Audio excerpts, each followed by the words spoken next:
Hey, welcome to NAB 2013. Here we are outside of the Las Vegas Convention Center. We're going to look at some new technologies that are available for us this year.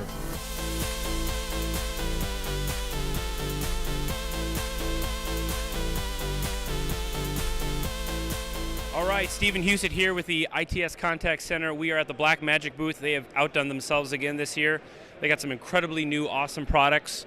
Of course, last year they had the 2.5K camera that shot RAW, did ProRes plus Cinema DNG.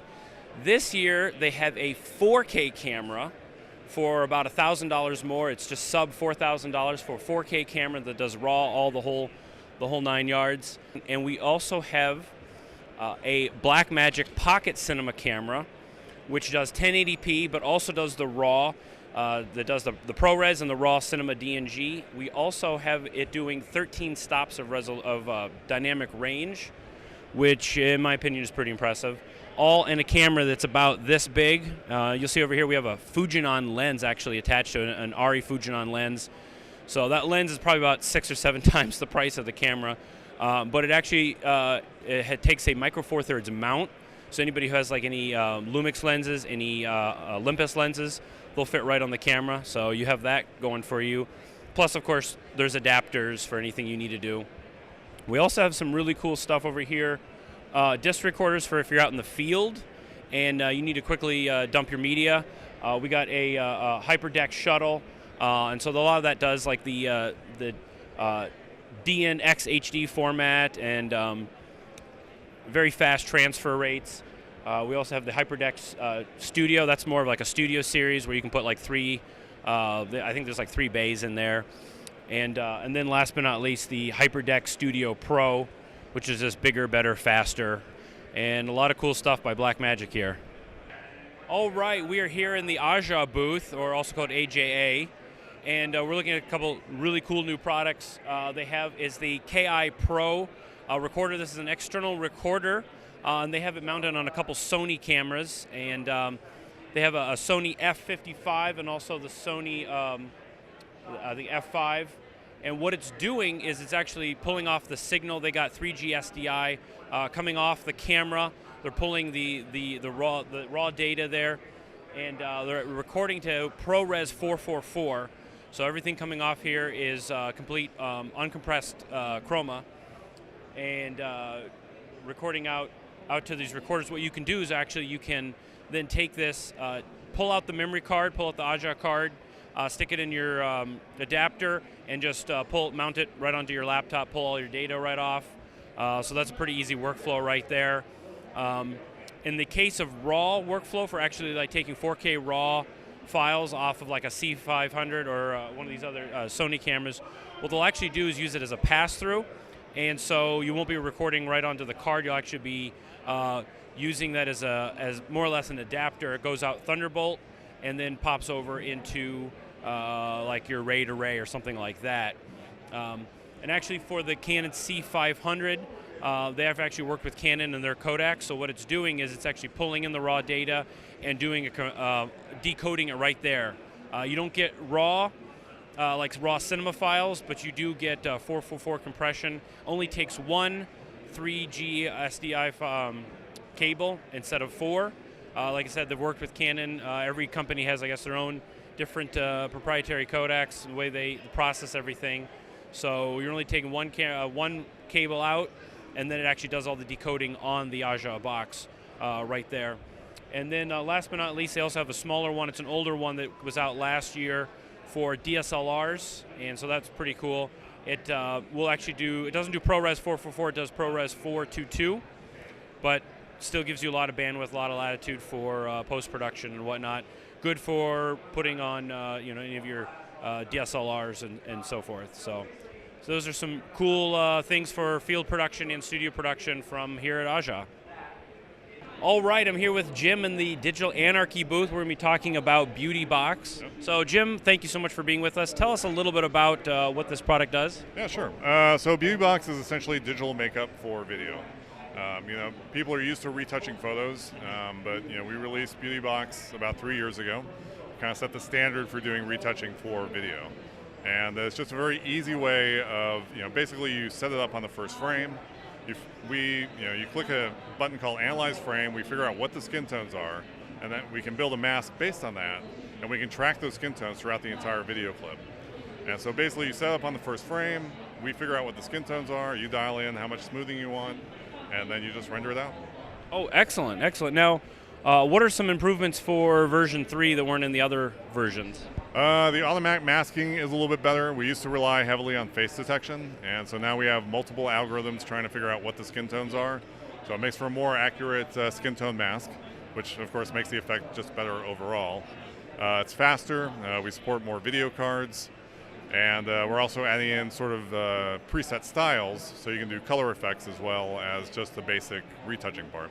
Okay. Oh, excellent, excellent. So now you talk about here you have 40 presets. What are some of these 40 presets that you guys have? Well, they're just basic looks, just basic, color effects, giving you, tinting it and adding in different types of glows, more special effects stuff as opposed to, just the basic retouching, yeah. And so, you can still use the basic retouching with all the different effects, but it's just adding different looks and styles. That's all. Okay, excellent. And one last question. You also have for like hotspots and cleaning up stuff like that for people who are have a little bit of shiny faces and stuff like that. Now, does that work off the kind of the same algorithms, or how does it? It's a little bit different. It's a little bit different algorithm. So there's a shine reduction slider in there, and that's basically going to look for hotspots and try and reduce those, make them match the skin tones. And so it's really a kind of a complete solution for doing retouching. And creating a very natural look. We're not trying to airbrush everything out. We're trying to keep things looking realistic. Basically, sort of the motto is 10 years in 1 minute. In terms of setup, and then you have to render it out. But yeah, so it's a very easy way of doing retouching and keeping a very natural, realistic, just digital makeup type of look. Okay. Actually, I thought of one other quick question, if you don't mind. What NLEs does it work with? Final Cut, Premiere, Avid? The whole gamut. So After Effects, Premiere, Final Cut, 7 and 10. We're about to release it for Avid. There's currently a Sony Vegas version. Vegas. Then Assimilate Scratch, and then some of the higher end products as well. But yeah, wow. So for NLEs, it's across the board. Premiere, Final Cut, Avid, Vegas, yeah. All right, so whatever you have, you should be covered. So, okay, excellent. Thank you so much, Jim. Appreciate your time. All right, we're here at the Red Giant booth. This is a very exciting booth, actually. They make plugins for various video editing software. They got a whole suite of great products, including some new ones coming out and some upgrades to previous products. One of the big ones I want to talk about right now here is Pluralize. Pluralize right now is version 3 for the Mac. It's coming out also for the Windows. Windows right now is still on 2. But what it does is it will actually sync audio to video and different video clips. So let's say you have a 3 or 4 camera shoot. Instead of spending all this time syncing the footage, especially if you don't have the luxury of using a sync slate or anything like that, and so you have to try to find some sort of salient point in the video, this will automatically do that. It has actually multiple different settings for doing that. You can also help it out by doing markers. For those of you who are using Adobe Premiere, what you can actually do is export to an XML file, and it analyzes the XML file. You can actually pick what sequence you want to do, and then it actually will bring that XML file back in. So it's a real useful tool, and I've actually used it a little bit myself, and I thought it did an amazing job syncing externally recorded audio with video. And the other thing we also have is the part of the Magic Bullet Suite. You got Denoiser. It's now going to be on version 1.4. I've used 1.3, and Denoiser does a very good job at reducing a lot of artifacting and film grain, film noise that gets introduced, especially with like DSLR video, and actually smooths things over without making things look blobby or really kind of messy.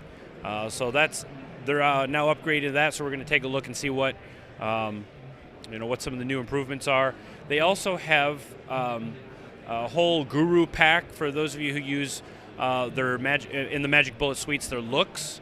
They have extra looks that you can download, you can purchase for giving different film looks, film tints. Of course, all of these are editable. but they give you something to start right out the box, and so that's a really cool thing. And I believe they're always adding on to that. So these are a lot of the really cool features here at Red Giant Software. Of course, they have a bunch more. No Light Factory is another big product that they have for those of you who want to kind of have the J.J. Abrams lens flare effect and all that. So Red Giant, definitely something to check out. They have a bunch of different packs. Each pack comes with a bunch of different products, all for really helping you get your video kickstarted. Thank you for joining us on Monday, our first day at the show. We get a chance to see some highlights, and hopefully you enjoy what you see. Tune back tomorrow and we'll check out some more technology and software innovations that might be enjoyable for you.